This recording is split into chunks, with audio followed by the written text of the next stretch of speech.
Saya mendapatkan kabar dari sahabat saya bahwa salah seorang profesor favorit saya telah berpulang di usia 87 tahun baru-baru ini di kediamannya di San Francisco. Seorang guru besar SFSU dalam bidang aplikasi psikologi di mana saya pernah menjadi muridnya. Seorang yang dihormati karena banyak karyanya diangkat di berbagai media dan hasil researchnya menjadi acuan di berbagai universitas di Amerika. Spesialisnya adalah kekuatan pikiran dan mind pattern, peta otak. Hubungan guru-murid tersebut bahkan berlanjut jauh. Setelah meninggalkan bangku kampus, komunikasi via email, telepon tidak terputus dengan saya. Saya banyak bertanya kepadanya di banyak kasus, peristiwa, dan hal-hal bisnis keseharian. Peristiwa-peristiwa sehari-hari tersebut bahkan banyak teman dekat saya menganggap saya aneh. Mengapa menelpon Profesor Stadler di negeri seberang hanya bertanya hal yang sederhana. Misalnya suatu hari saya akan melakukan pemilihan arsitek untuk sebuah proyek saya. Dia bertanya, kamu mau membangun apa? Oh ya, ingin membangun master plan untuk sebuah kafe. Lalu dia bertanya lagi, kafe tersebut kamu menarget siapa? Saya menjawab, saya menarget mereka yang profesional, bekerja keras, work hard, dan play hard. Juga para ekspatriat kalangan A. Saya menjelaskan sedikit gambaran rencana saya. Lalu Profesor Stadler menjawab, oke, cari arsitek yang memiliki masa lalu yang keras, yang memiliki masa lalu yang buruk, memiliki masa lalu yang kelam. Waduh, why it's so? Sir, saya bertanya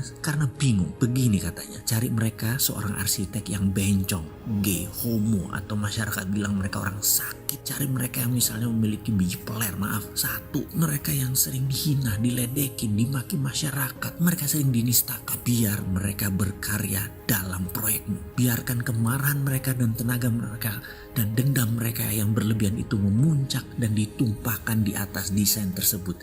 Dan lihat karya mereka, pasti unik, pasti masterpiece, penuh perasaan, penuh pembuktian. Mereka orang seperti itu bisa melihat dari banyak sudut, dari banyak kacamata. Dari kacamata wanita, dari kacamata pria, dari kacamata orang yang butuh perhatian. Mereka bisa melihat itu, percaya saya. Mereka para tamu di kafe kamu nanti adalah seorang yang well spender, orang yang memang senang belanja, orang sukses. Mereka adalah orang yang educated, berpendidikan. Mereka orang yang civilized. Ini yang mereka target dan ini klienmu, pasarmu, bukan? Profesor Stadler mencoba memastikan. Yang pasti saya jawab, yes sir, benar. Mereka akan menghargai karya desainer tersebut. Mereka akan menerima keunikan atau kejanggalan tadi sebagai sebuah karya seni yang indah. Desainer yang banyak memendam rasa marah tersebut olehmu akan dihargai karyanya, diberikan kepercayaan oleh kamu. Percaya saya, mereka akan melihat dari sisi dunia yang lain. Percaya saya, mereka merasa dihargai dan diterima. Mereka dengan karya tadi merupakan terapi bagi marah mereka, terapi bagi dendam masa lalu mereka. Dan yakinlah, kamu bisa membuat mereka tenang, tidak galau, bahkan bisa menjadi mereka kembali menjadi orang kebanyakan atau masyarakat menyebutnya normal kembali. Saya merenung lama dengan saran. Namun saran itu saya turuti. Akhirnya saya menemukan arsitek dengan spesifikasi seperti itu. Saya memberikan dia pekerjaan master plan